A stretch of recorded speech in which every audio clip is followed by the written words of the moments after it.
What's up guys, I'm Jeong. Welcome back to my channel. So in this video, I'm gonna give you an ideal body weight to height ratio in order to perform really well in calisthenics and bodyweight training. Before I get started, sorry about all these weird marks guys. I just got cupping done just a few hours ago because I had some really tight muscles and these should go away within a week. Okay guys, so I'm gonna give you a most ideal weight and height in order to perform extremely well in calisthenics and bodyweight training, and later in this video I'm gonna give you a golden ratio in order to look extremely good and aesthetic as well as perform really well. So in order to find out the golden ratio, I had to do my own research. So went up on Google online and looked up the results of the past 3 Olympic finals in the rings. And I decided to pick the rings finalists as my sample because they're one of the most strongest people in the world in terms of the body weight strength. And I figured if you made it to Olympics, you are probably in the world tier already. So that's a good measurement, or they're the good samples to choose from. And these includes all the podium finalists, which means they came either first, second, or third in all the Olympics, as well as a few other extra Olympians that I like. So I gathered up their height and weight according to their Wikipedia page and averaged them out, and here's the result. So the average height of the rings finalists was 161.5 centimeters and the average weight was 59.9 kilograms. So if you're watching this video and then you fall into that category, maybe you made it to Olympics one day. And if you're also curious about what Olympians that I chose, here's a list of them, their names, weight, and their height. So this is the ideal weight and height if you want to make it to like an Olympic level gymnast.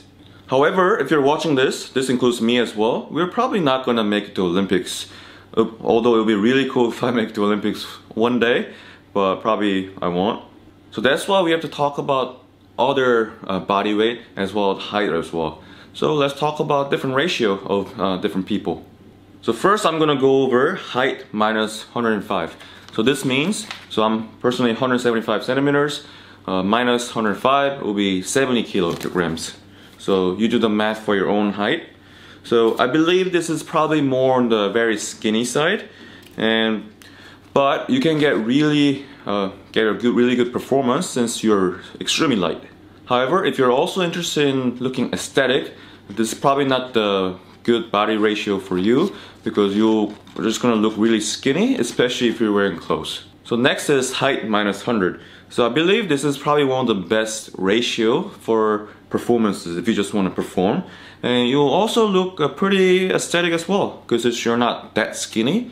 But unless you take your shirt off, or if you're wearing like a long sleeve, most people won't be able to tell if you're into working out or not because you're still not too big. So if you want to have a really high performance and then decent aesthetics, this is probably the ratio for you. And this is also a ratio that the Olympic gymnasts have. Remember, they were about 161 centimeters and 60 kilos. So this is really good for performances and then decent looking.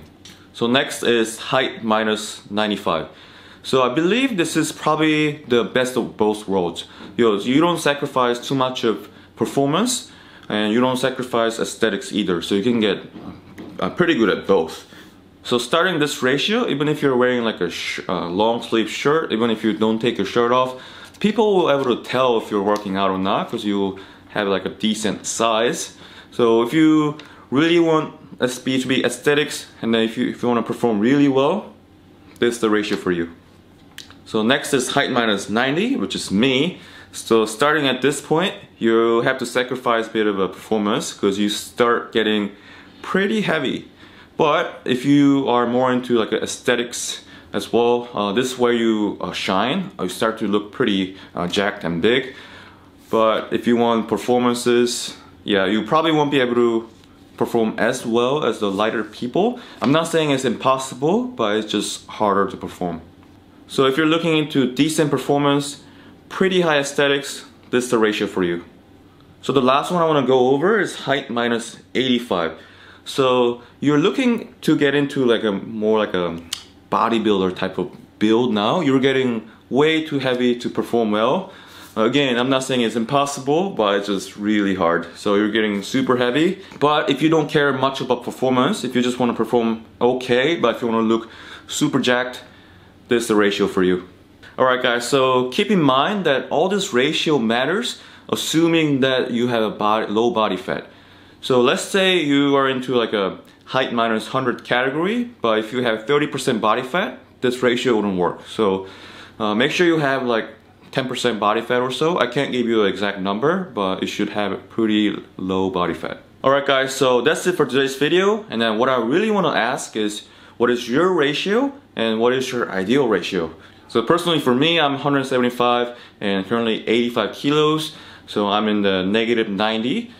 So I have to sacrifice a bit of performance, but I think aesthetic looking good is also important as well. So that's why I'm trying to look and trying to stay pretty heavy.